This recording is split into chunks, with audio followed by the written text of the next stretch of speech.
স্টিয়ারিংয়ের পাশে এখানে অনেকগুলো সুইচ দেখতে পাচ্ছেন। এই সুইচগুলোর কোনটার কাজ কী সেটা হচ্ছে, এটা হচ্ছে এই গাড়িটি তেলেও চলে, গ্যাসে চলে। এই মুহূর্তে এই গাড়িটির গ্যাস এতটুকু পর্যন্ত রয়েছে, এখান থেকে 1 দাগ কমে গেছে, তার মানে 4 দাগ রয়েছে, 5 দাগ থেকে 1 দাগ কমে গেছে। এটা দেখে আপনি খুব সহজে বুঝতে পারবেন এই মুহূর্তে আপনার গাড়িতে কতটুকু গ্যাস রয়েছে। আর আপনি যখন গ্যাস থেকে তেলে শিফট করবেন, আমি তেলে শিফট করবো এখন তেলে চলে আসছে। যখন গাড়ি তেলে চলবে ওই সময় এরকম লাল ইন্ডিকেটর শো করবে। আমি আবার গ্যাস নিয়ে আসবো, এখন গ্যাস চলে আসছে।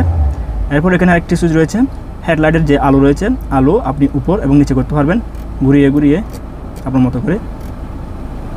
তারপর এখানে একটা সুইচ রয়েছে, এটা হচ্ছে গাড়ির যে ফগ লাইট রয়েছে, fog light off on on of.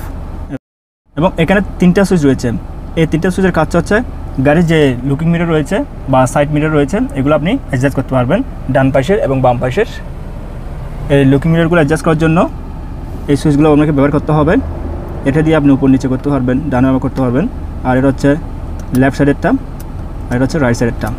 আর এটা যখন ক্লিক করবেন তখন লুকিং মিরর ফোল্ড হয়ে যাবে, বাস্ট হয়ে যাবে। আমি এটা ক্লিক করব, লুকিং মিররগুলো ফোল্ড হয়ে যাচ্ছে। আরেকবার ক্লিক করলে আগের মতো হয়ে যাবে।